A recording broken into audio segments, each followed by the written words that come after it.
छत्तीसगढ़ के बस्तर में मानसून की दस्तक के साथ ही मौसमी बीमारियों का खतरा भी बढ़ने लगा है। खासकर जापानी इंसेफ्लाइटिस यानी जेई के मामले सामने आने से स्वास्थ्य विभाग की चिंताएं बढ़ गई है। बस्तर में अब तक जापानी इंसेफ्लाइटिस के 15 मामले सामने आए हैं। इनमें से ज्यादातर मरीज स्वस्थ होकर घर लौट चुके हैं, लेकिन 2 मरीजों की मौत की पुष्टि हुई है। हालांकि उनकी अंतिम रिपोर्ट आनी बाकी है। अभी तक जापानी इंसेफ्लाइटिस का प्रकरण हमारे ज़िले में लगभग 15 केस आए हैं, है ना। तो 15 केस हैं रिपोर्टेड हुआ है, और ये केस जनरली बच्चों में ही ज़्यादा पाया जाता है। और हमारे मेन टोकापाल, दरभा, नानगुर, बकावन, इन जगहों में केस पाया गया है। तो इसके बचाव के लिए हमारे विभाग में इसका जापानी इंसेफ्लाइटिस का टीका लग रहा है। पहला डोज 9 महीने से लेकर 1 साल के बीच में, दूसरा डोज 16 महीने से 24 महीने के बीच में लग रहा है। तो आने वाले बच्चे प्रोटेक्ट हो रहे हैं। साथ ही साथ इसके बचाव के लिए एक तो सोर्स रिडक्शन है, मलेरिया डेंगू के साथ जापानीज का भी है।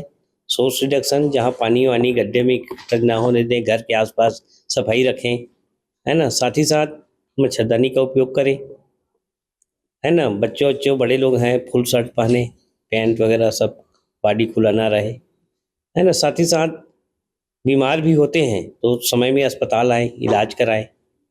ये सारी एक्टिविटी चल रहा है और रूटीन में टीकाकरण इसका हो रहा है, जेई वैक्सीन। टीकाकरण के साथ साथ लोगों को जागरूक भी किया जा रहा है। घर के आसपास पानी ना जमा होने दें, मच्छरदानी का इस्तेमाल करें और बीमार होने पर तुरंत अस्पताल पहुंचे।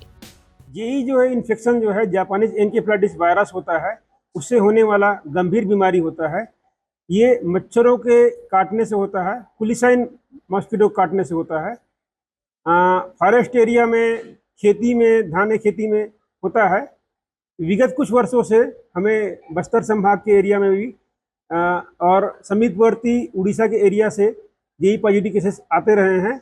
उनका लक्षण ये होता है कि बहुत सीवियर हेडेक हो सकता है, सिर दर्द हो सकता है, बेहोशी आ सकता है, झटका हो सकता है, कोमा में जा सकते हैं और गंभीर इन्फेक्शन होता है, गंभीर संक्रमण होता है। जिसको ये पॉजिटिव निकलता है उसका टेस्ट जो है हमारे अस्पताल में हो जाता है। उसका इलाज, संपूर्ण इलाज की व्यवस्था हमारे डीमरापाल मेडिकल कॉलेज अस्पताल में उपलब्ध है। सर, इसके बचाव कार्य क्या क्या है? बचाव का उपाय है, मच्छर से बचाव करें, मच्छरदानी का प्रयोग करें, मॉस्किटो रेपेलेंट का प्रयोग करें। और जो मच्छर का बचाव ही मुख्य इलाज का स्वरूप हो सकता है इसमें। फिलहाल डिमरापाल अस्पताल में जेई की जांच और इलाज की व्यवस्था है। स्वास्थ्य विभाग का कहना है कि समय पर टीका और बचाव से इस बीमारी पर नियंत्रण पाया जा सकता है। बस्तर के लिए सबसे जरूरी है सतर्कता और सावधानी, क्योंकि जापानी इंसेफ्लाइटिस बच्चों के लिए जानलेवा साबित हो सकता है। जरूरी है कि टीकाकरण से कोई भी बच्चा ना छूटे। बस्तर से भारत एक्सप्रेस के लिए के शंकर की रिपोर्ट।